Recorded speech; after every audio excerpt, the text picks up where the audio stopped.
A continuación, Hablando nos entendemos.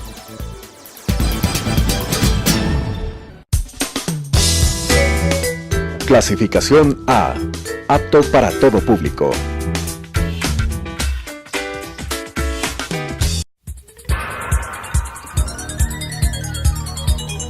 Las opiniones vertidas en este espacio por la producción y dirección del programa son de exclusiva responsabilidad de sus autores y de quienes intervienen en ellos.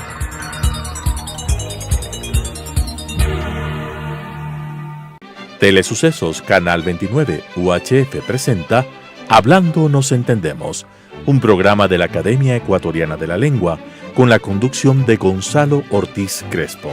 Hablando nos entendemos. Bienvenidos a este programa de la lengua y de la cultura, presentado por la Academia Ecuatoriana de la Lengua. El plato fuerte del día de hoy es una entrevista que grabé hace algunas semanas en Cuenca con el gran escritor y académico Jorge Dávila Vázquez. Antes tendremos alguna noticia y un comentario de un libro. Empezamos. Noticias de la lengua y la cultura. Del libro que quiero hablarles es un libro muy extraño. Mauro Javier Cárdenas, Los revolucionarios lo intentan de nuevo. Una obra de literatura de Random House, esta editorial.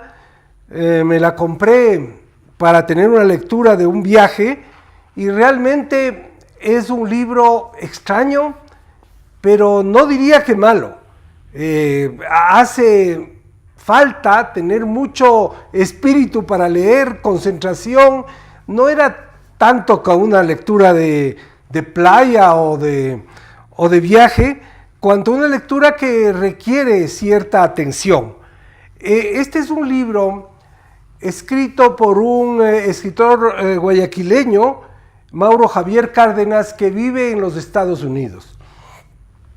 Y de alguna manera, él, que es un economista que se ha graduado en Princeton, alguna de las universidades más importantes de los Estados Unidos, hace como una especie de autobiografía adaptada sobre sus recuerdos de Guayaquil, especialmente del Colegio Javier de Guayaquil y de una clase social que es la clase social media alta de Guayaquil, de sus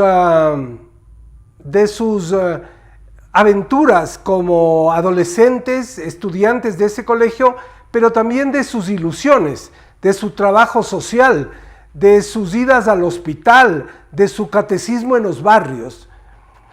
Y resulta que este personaje regresa a Guayaquil probablemente para lanzarse como candidato presidencial, aunque no lo logra finalmente. Esta es la historia.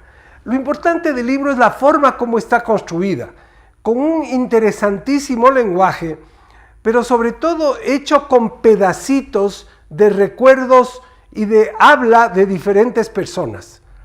Al comienzo esto es muy confuso. Uno no entiende quién es el que habla.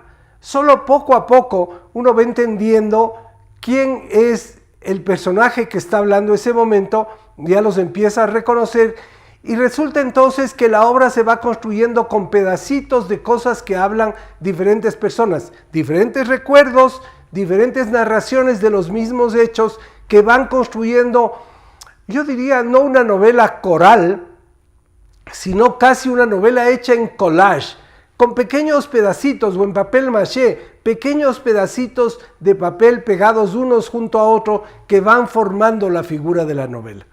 Es muy curioso, pero a mí me parece que es la novedad literaria más importante del año por la manera en que se escribe la novela, por la manera como se construye la novela. Y también es interesante por la pintura que hace de un Guayaquil que por lo menos para los quiteños nos resulta bastante desconocido. Es curioso que a ratos de refilón se refiere a Rafael Correa. Sobre todo se refiere al régimen de Febres Cordero, al régimen de Abdalá Bucarán, se burla de esos regímenes, del autoritarismo del uno, de lo chabacano del otro.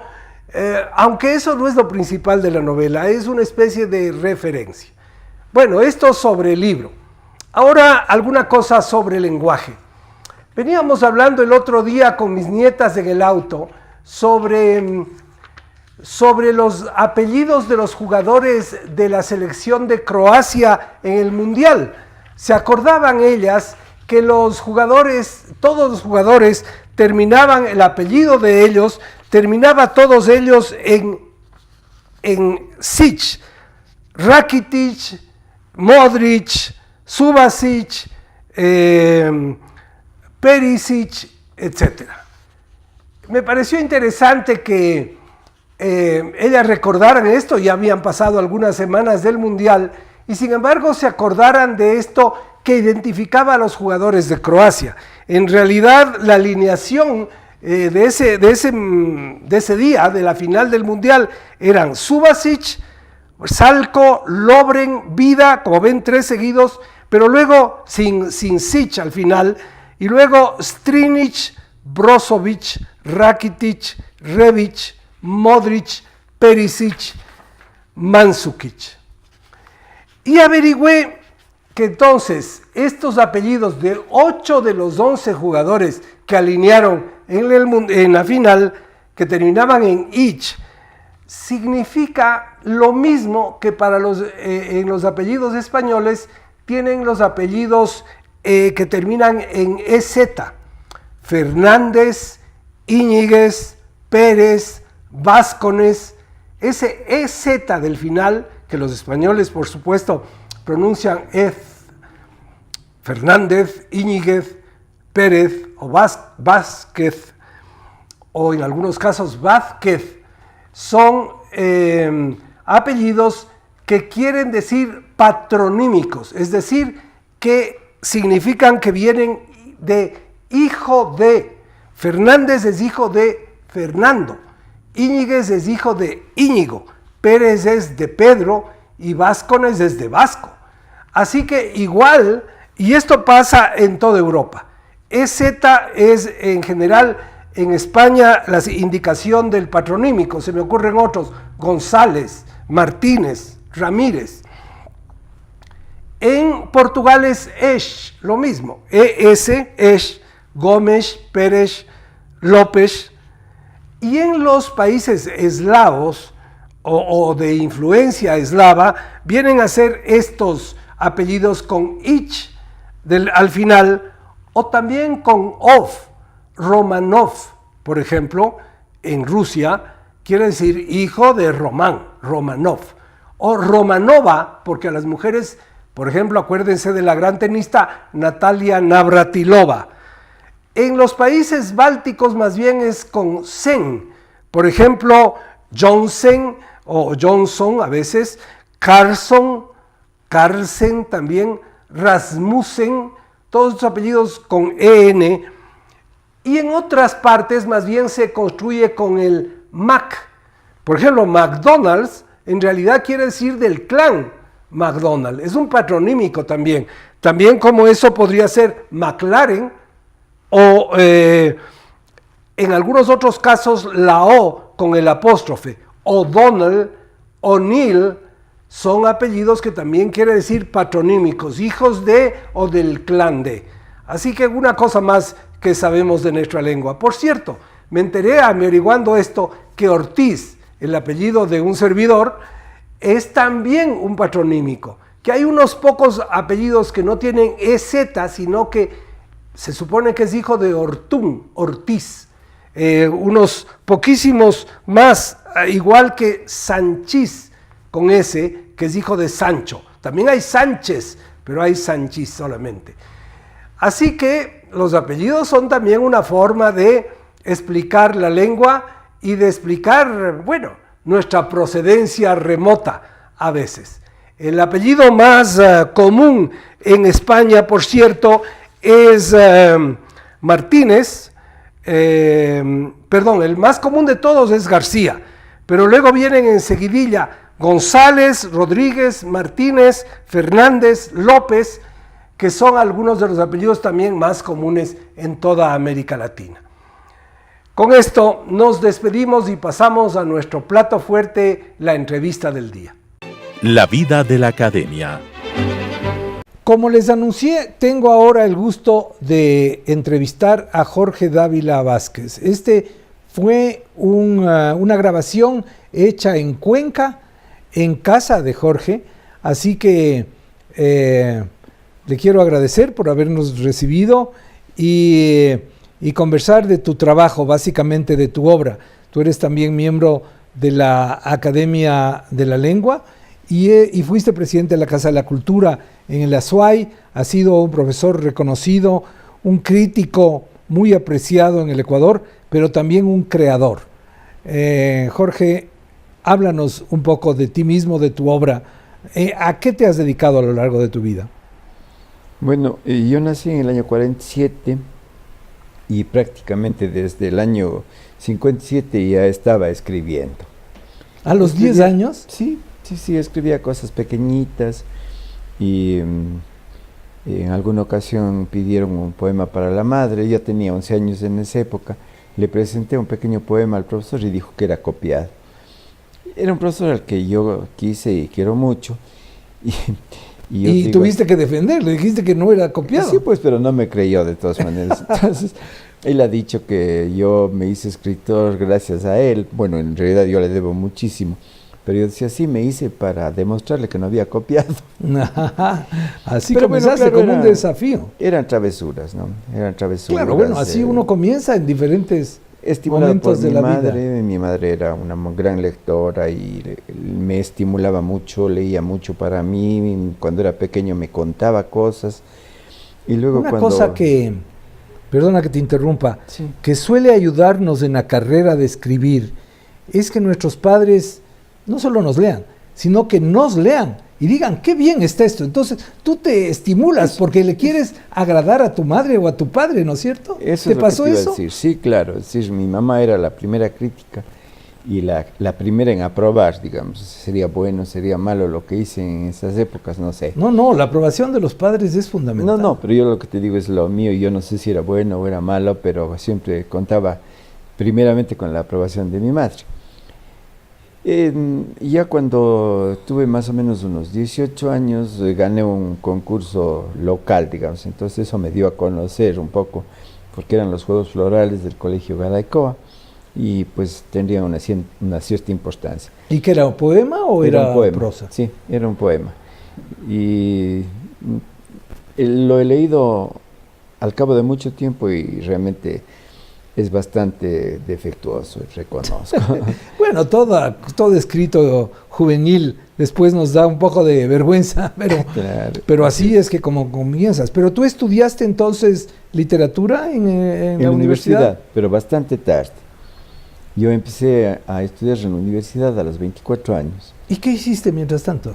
Me casé. ¿Te casaste y tenías que trabajar? No, yo lo que pasa es que la situación de mi familia era una situación bastante limitada económicamente y para ayudar a mi familia yo estudié en un colegio nocturno y trabajé durante todo ese tiempo y realmente no podía. No podías entrar a la universidad hasta más tarde. Pero luego pues conseguí ganar un concurso como ayudante de la Secretaría de la Facultad de Filosofía de la Universidad de Cuenca y esa es mi mejor época de la vida porque pues entré en contacto directamente con aquello que yo había amado toda la vida, es decir, la literatura. Y tuve los mejores profesores de la época, Efraín Jara Hidrobo, Alfonso Carrasco Vintimilla, uno de los mayores críticos del Ecuador, Carlitos Pérez, en fin, un grupo magnífico de la facultad. En la Universidad de Cuenca. En la Universidad de Cuenca, sí. Y pues ya a los 22 años ya estaba completamente dedicado a la escritura teatral, en cambio. Y así es, ¿verdad? A los 22 ya gané un concurso nacional de obras de teatro. ¿El concurso del Aurelio Espinosa Poli? No, ese lo gané a los 29, me parece. No, otro era de la Universidad de Guayaquil. Fíjense cómo es Jorge Dávila, que gana concursos a los 22 y el otro a los 29 y en Guayaquil otro. Fantástico. Y entonces escribías teatro. En esa época escribía teatro. ¿Y se han puesto en escena tus obras? Se han puesto muchas obras mías en escena. no todas las que yo quisiera, porque yo siento que hay como una especie de indiferencia hacia la producción teatral ecuatoriana. Y entonces en las escuelas de teatro, por ejemplo, en lugar de representar las obras que existen, que están listas, hacen que los chicos adapten cuentos, hasta cuentos míos han adaptado, por eso sé, digamos, ¿no? Ajá. Yo creo que es importante que los chicos, o sobre todo los que están preparándose Dedicados para al ser teatro, gente de teatro, pues conozcan con las obras. Hay muy buen teatro, el teatro de Paco Tobar, el teatro de Martínez Queirolo, de Álvaro Sanfélix, de Bruno Sáenz. En realidad hay mucho y muy buen teatro en el Ecuador. Pero volvamos al tema, la otra dimensión tuya es la narrativa en prosa, ¿no? Sí, así es. Escribiste novela y esa es la premiada en la Aurelio Espinosa, que es un concurso anual que lleva la Católica de Quito, que va cada año dedicada a un tema distinto, poesía, ensayo y narrativa, y ahí ganaste el Aurelio Espinosa Polid. Con María Joaquina en la vida y en la muerte, una novela pseudohistórica, digamos. Era el segundo concurso Aurelio Espinosa, el primero lo había ganado Iván Egues con La Linares, y curiosamente yo soy el único autor ecuatoriano que ha ganado 2 veces el Espinosa Polid. Claro. Porque en el 80 gané con un libro de cuentos que se llama Este mundo es el camino. Este mundo es el camino. Y a lo demás ha sido, digamos, un poco de todo, ¿no? La poesía, el teatro, la narrativa, el ensayo. Eso ha sido mi vida realmente. Mezclada siempre con mucho trabajo, porque tú mencionaste algunas de mis ocupaciones, pero no una que fue bastante importante, porque estuve 16 años en el área cultural del Banco Central. Ah, es verdad, fuiste funcionario del Banco Central en una época de oro del Banco Central, ¿no? Sí, el banco era el Departamento de Cultura. El mecenas mayor que ha tenido este país, ¿no? Así es. La adquisición de fondos, ahí está el Museo Nacional, es una muestra clarísima de todas las maravillas que tenía el banco. Yo tengo mis reparos a cómo se lo ha montado últimamente, pero en efecto, eso es herencia de la colección maravillosa que se levantó en el Banco Central del arte.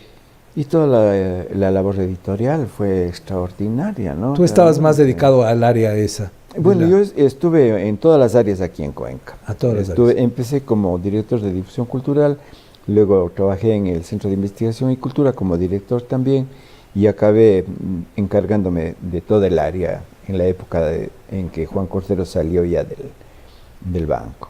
Ajá, qué cosa fantástica. Entonces, eso combinaste con la creación literaria. Siempre. ¿Tienes un método? ¿Dedicas unas horas al día? ¿Cómo haces? Las noches, fundamentalmente las noches.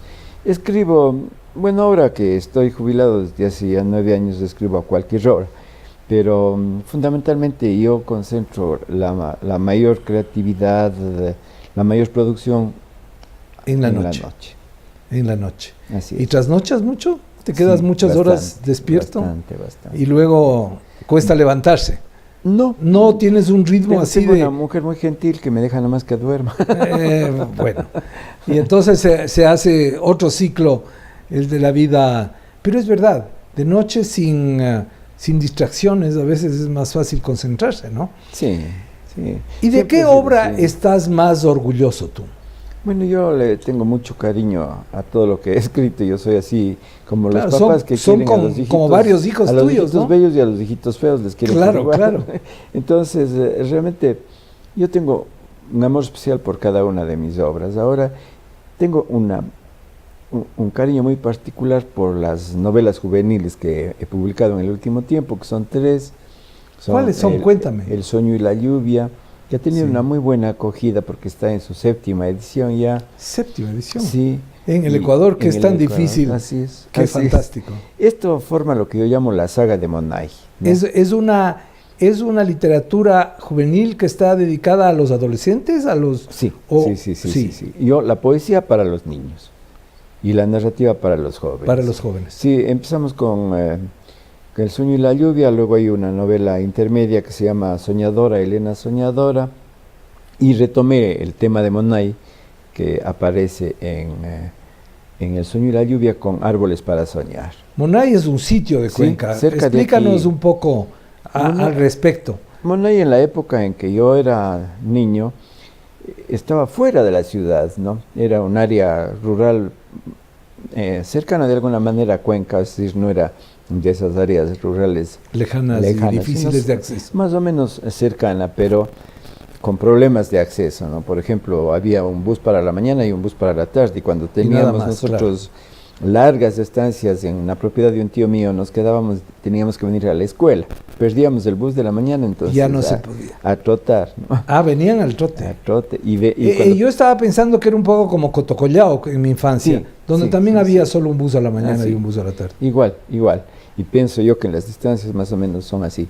En este lugar de Monay se ve un gran panorama del sur y del oriente de Cuenca. Muy bello todo, y eso está integrado a la primera novela, El sueño y la lluvia. Y ahora Monay es parte de Cuenca. Es parte de Cuenca. Sí, ¿no? Sí. O sea, igual que pasó con Cotocollao o estas ciudades con la expansión urbana que hemos tenido, y lo de Cuenca es impresionante cómo se ha expandido. Y entonces ubicas allí tu novela. Sí. Monay es el sitio donde se desarrollan estas dos novelas. Sí, en donde se mueven los tres protagonistas, que hay tres protagonistas, Rodrigo, Eduardo y un indígena, su hermano de crianza, que se llama Darío, y está toda la familia. Este grupo humano aparece en El sueño y la lluvia y reaparece en Árboles para soñar. Qué bien. ¿Y estás haciendo una saga? ¿Vas a hacer otros? No creo ¿No? Que ya no. ¿Ya no? A ratos me tienta y pienso que hay cosas que no he contado y que podía contar, pero todavía está por verse. Eso se va cocinando poco a poco. ¿Y hoy qué estás escribiendo? Teatro y poesía. Teatro y poesía. Tengo ya este momento qué cosa fantástica. Unas 7 obras inéditas de teatro. 7 obras de teatro inéditas, sí. Además de cuántas que has editado ya. 6 están publicadas, 6 o 7. 13 es un mal número, así que tienes que escribir más. Así que, pues estoy trabajando siempre, aunque sea poquito, porque últimamente he tenido crisis de salud fuertes, pero no dejo de trabajar de todas maneras. Qué bueno. Quisiera terminar con una pregunta que también le hice a Osvaldo, que fue grabado y que apareció en el programa la semana pasada, que es tu relación con la Academia de la Lengua.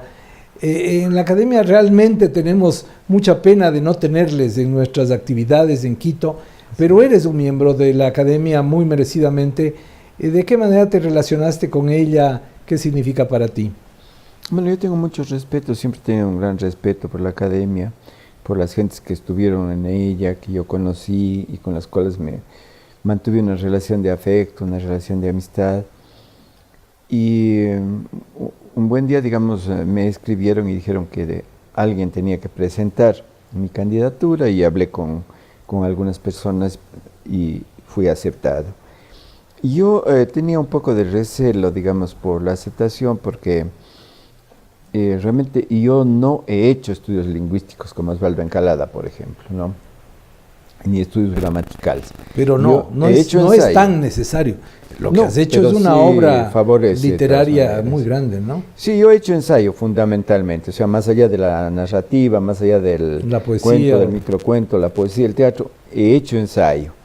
Pero esas reflexiones de Osvaldo tan sesudas sobre la gramática y la serie de diccionarios y de cosas que él tiene, yo no las tengo, evidentemente. No, nadie puede compararse con Osvaldo, pero cada uno tiene el valor, precisamente en tu caso como creador y como ensayista. Así que es bueno tenerte, es bueno haber podido conversar aquí en tu casa, y creo que para los televidentes va a ser muy buen aporte de haber podido tener a los académicos de Cuenca, al menos a 2 de ellos. Nos faltará a Eliezer, y luego a María Augusta Vintimilla, que se incorporó a comienzos de julio también, que ya habrá tiempo para conversar con ellos. Por ahora tenemos que terminar, Jorge, no sé Gracias. Si algún mensaje más. Sí, yo te quiero agradecer, Gonzalo, que hayas venido por nosotros, y realmente Eliezer está muy apenado, pero está muy congestionado con estos fríos terribles que hacen en esta época, y estábamos muy contentos de que vinieras y te estamos muy agradecidos. No, y habrá oportunidad de volver con eso. Y con ustedes me despido. Háganme el favor de ser felices. Las opiniones vertidas en este espacio por la producción y dirección del programa son de exclusiva responsabilidad de sus autores y de quienes intervienen en ellos.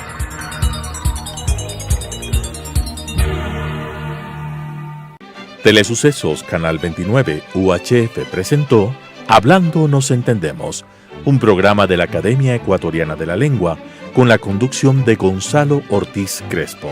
Hablando nos entendemos,